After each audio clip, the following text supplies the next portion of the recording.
Welcome, everybody. Tony Saracino, another podcast on the Mets today. Thursday, May 14th. Once again, I'm Tony Saracino. If you like what you got to hear, or what you have to hear, hit the subscribe button. Suddenly I care about subscribers, but not too much. I mean, listen, I love it. If you like what I do and you enjoy what I've got to say, feel free to subscribe. If you don't, you can put a comment in, and I'm always willing to talk. That's what's been great about baseball.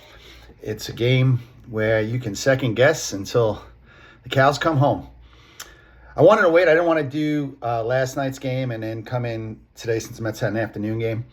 So I wanted to wait. I was kind of hoping that the Mets would sweep them. And guess what, Met fans? Happy days in Metland. You got hope. You got two young guys out there. Carson Bang and AJ Ewing. I mean, these guys came and they're just injecting life into the Mets right now. Well, let's start with last night's game real quick. I really wasn't happy. I mean, it's a win. But I'll tell you, if the Mets got to get 6 shutout innings from their bullpen every game, they're not going to win a lot of ball games. So it was a pretty typical game that I've complained about. The Mets starter doesn't go deep into the games. They empty out their bullpen. And, their number one frontline guys. They get a clutch hit from Bichette. AJ Ewing scores a winning run. The Mets get away with a win after being down 2-0, second day in a row. Today's game looked like it was going to be difficult. Nolan McLean giving up a 3-run home run in the first inning. Starting to wonder maybe, is this ace going to have a sophomore slump? Is he a little tired? Is the pressure getting to him? Can he carry the ball club? You got Clay Holmes and you got Peterson. And you got Peralta. And that's what the Mets have had. They're trying to get 5 innings out of Scott. They're going to have to find something to do with Peterson, and I don't see Senga getting back in the rotation anytime soon. So you're starting to wonder, can these guys give you innings? Well, Peralta gave you 6. That's kind of average. Scott doesn't give you any, but Nolan McLean comes out here today, gives them at 7 innings after giving up a 3-run home run in the first. He obviously didn't have his good stuff today. I was kind of happy that Mendoza let him go 93 pitches. He didn't have his good stuff, but he was pretty efficient. I mean, sometimes it wonders how many Tigers are swinging at first pitches when it's a getaway day. I mean, he had 7 strikeouts, 3 walks, 6 hits. Really did not have good stuff. Very excited to get that last out and complete 7 innings. I was happy for him. It allowed the Mets to use their backline bullpen guys to finish the game off. Well rested for the Yankees. The Mets come in hot. The Yankees come in cold. So things have lined up really well for the Mets here. 5 home runs today. Again, AJ Ewing and Carson Bench just getting it going. I think it's helped Bench. They put him in the leadoff spot.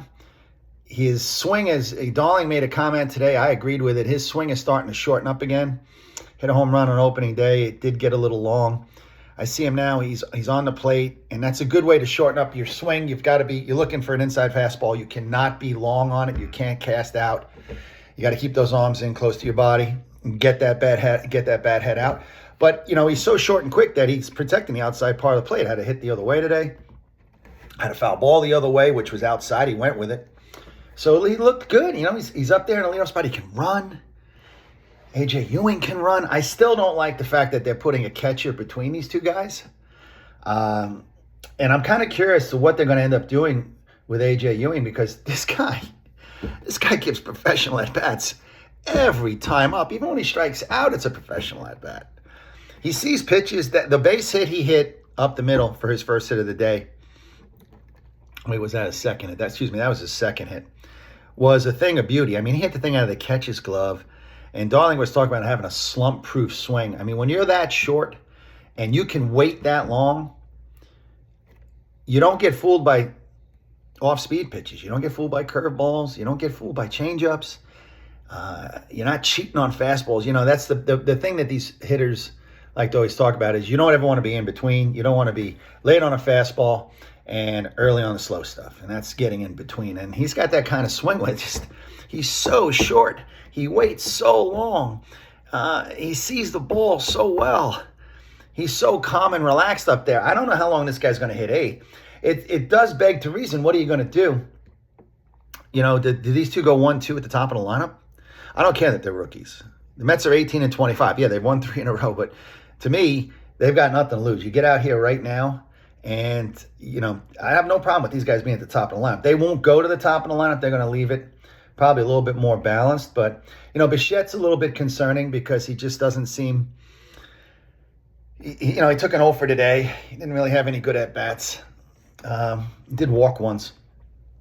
You like to see him get going, and maybe when he gets around the league one time, gets a little more comfortable in New York. You know, it's tough, like I said, for these guys to come here the first time. 5 home runs today for the Mets.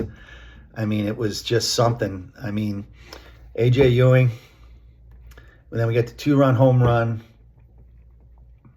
from, who hit the 2-run when I tie that game up? It was Soto. Then Vientos. No, excuse me. Brett Beatty hit the 2-run home run today to tie that up. Nice to see him hit it the other way. I don't mind Vientos and Beatty and Melendez right now in your 4, 5, 6, and I'm going to get into that in a little bit after I just kind of get through the game a little bit. But Beatty with a 2-run homer. Soto's going to do what Soto does. Big home run. Vientos, like I said, he's been hitting pretty well all year. He's been hitting the ball pretty solid. He's just some bad luck. You know, he could have more home runs. And today was his 6th home run. I mean, he really could have 9 or 10. I like what he's starting to do. And then Marcus Semien. Hey, hitting the foul pole. 5 home runs today for the Mets. 9-4. The Tigers, like I said, they're a mash unit right now. And, you know, they got swept out of town. They're not a bad team, but the Mets did what they had to do. They took care of business. Yankees come in tomorrow. Yankees had a day off today, so they'll come in rested. You got Clay Holmes for the Mets, and you got Schittler. That's a tough name for a guy who I think is going to be a superstar. Cam Schittler. Should be a marquee matchup tomorrow night. I haven't heard anything on Max Fried. Just a sore elbow right now. That'd be a nightmare. That's how fragile this is for these teams. Even the Yankees, who were just on fire until, you know, the last week, losing some 1-run games and losing a couple of blowouts to Baltimore. And then all of a sudden your ace, sore elbow, ears perk up. You can't afford to lose Max Fried right now. So, nevertheless, Mets come in hot. Yankees are going to come in cold. Friday night, real pitchers duel, 7 o'clock, 7:10 start. Should be very exciting. Now, let's talk about the lineup for the, well, just to be able, there was one little thing to this game today that I want to just touch on real quick. You know, Tigers get up 3-0. You get a base hit. You get another base hit, go first to third. The guy's safe at third base and gets called out. And they got it wrong. Next day, hits in a double play. I'm not saying the Mets weren't going to hit 5 home runs anyway.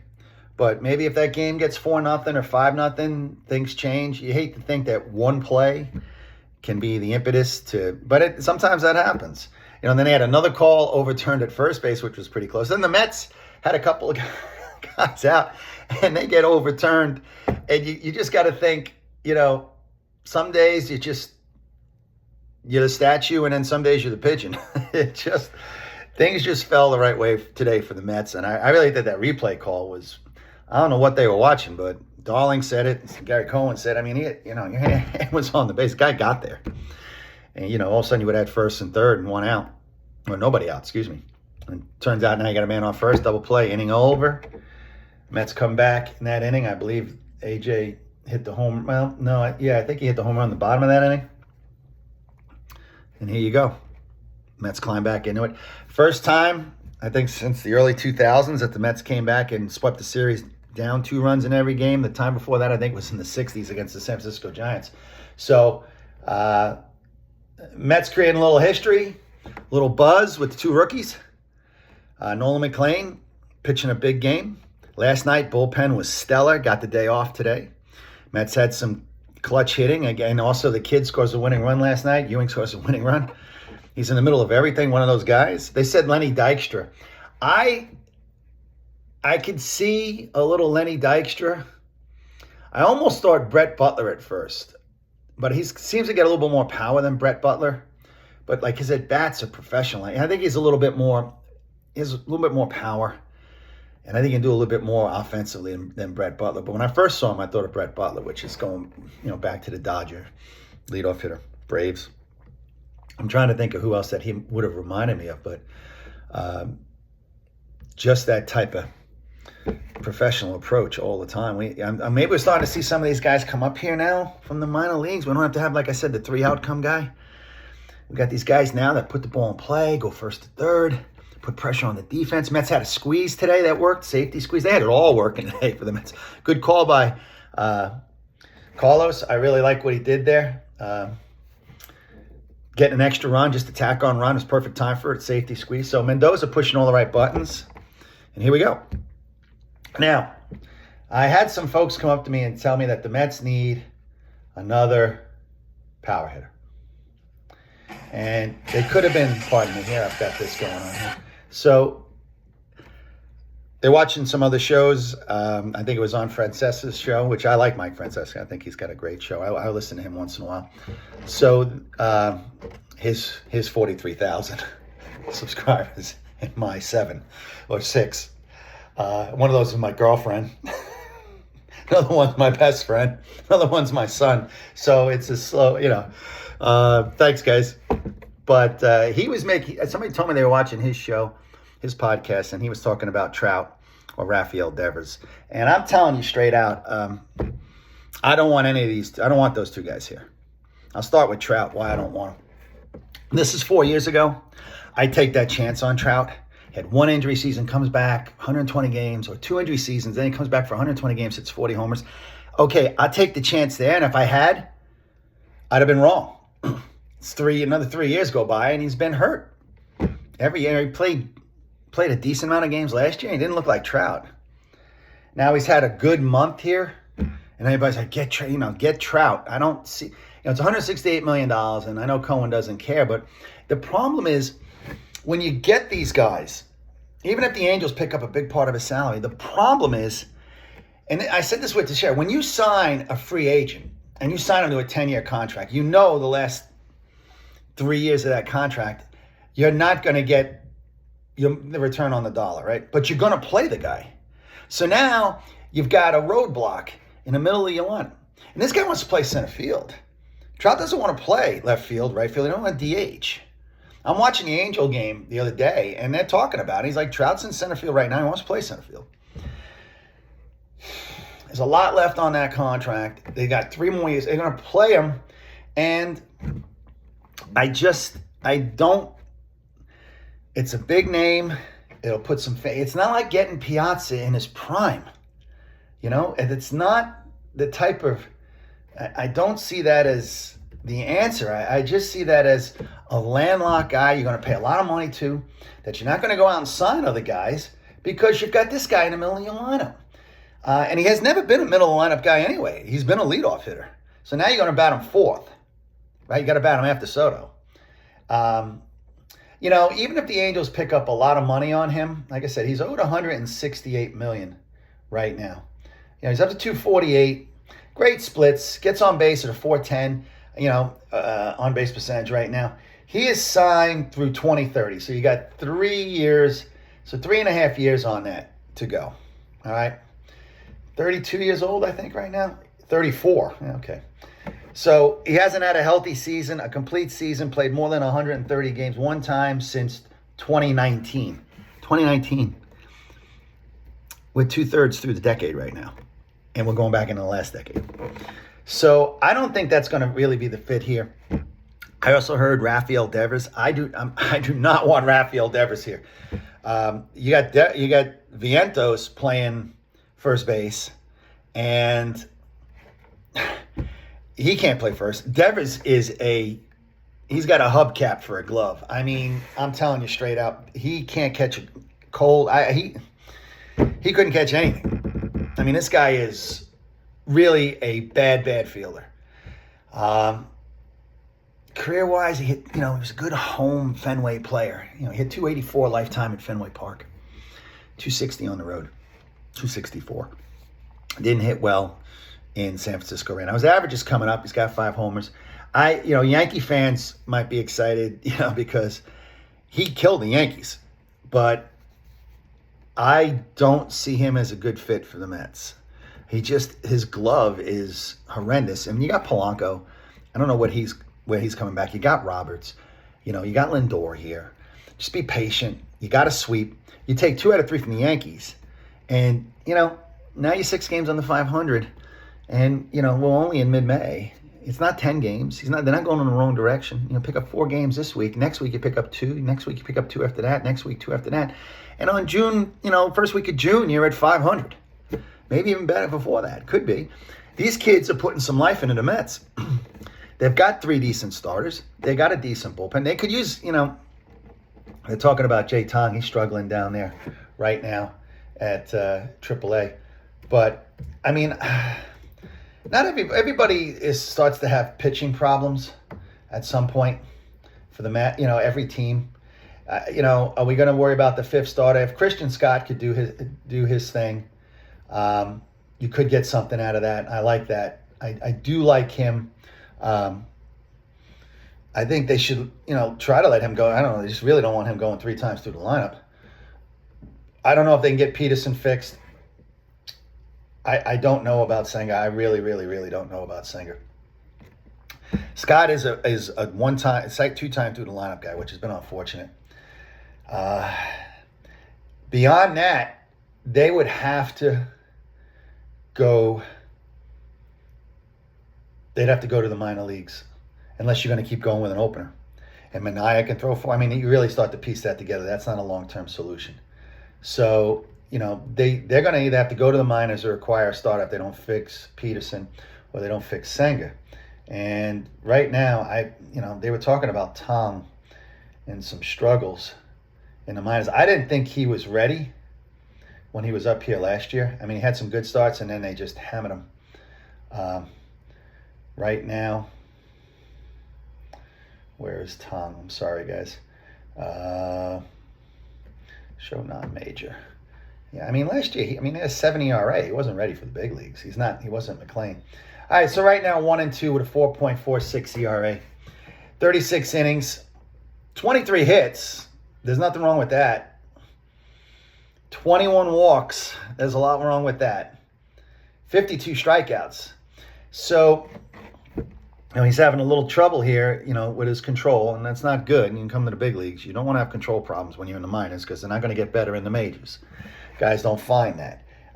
He's had control problems before in the minors. He's walking a guy every 2.5 innings in most of every 2.5 innings he's averaged pretty consistent. It's not gone down his 3 years in the minors. 113 innings, 47 walks, 85 innings. That's all totaled. So 113 and 47. And then the next year, 2025, 113 and 2/3 and 47 and 47. No, excuse me. I've got and 47 walks. 179 strikeouts at AA, and AAA, but 47 walks. Gets to the big leagues, 18 and 9, and he's back at Syracuse, and he's 36 and 21. He's walking, 4 guys a game, and now he's walking 5 guys a game. So Jay Tong's not really your answer. I don't know who else we got down on the farm here that the Mets could think about bringing up. They did make some trades here on the pitching. Who is dominating for the Mets right now? Starting games and pitching well. Well, you got Bryce Conley. No, I don't like him. Daniel Duarte. I don't like him. He's 29. He's pitching well, but he's 29 years old. I don't know. What are you going to get out of him? Duarte is 17 innings, 14. Again, walking 9 guys. They're going to have to fix Peterson, guys. If I have to tell you, they're going to have to fix Peterson.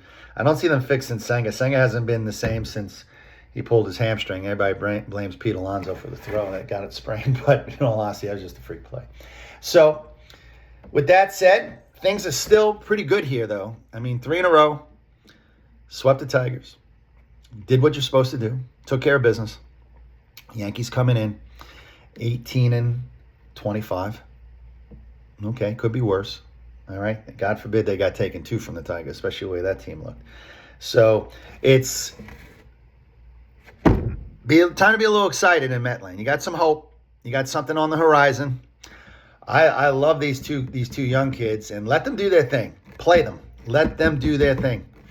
I think through June and July, I mean, it's a long season. They may start to break down a little bit later on, but get what you can out of them now and get back in this race, at least a wild card race. And I think you can be a little excited. All right. Anyway, that's Tony Saraceno. Let's see what happens this weekend. Should be exciting. Yankees Mets Subway Series. Let's see. I'm hoping good things. All righty. Enjoy your evening. Good night and take care, everyone.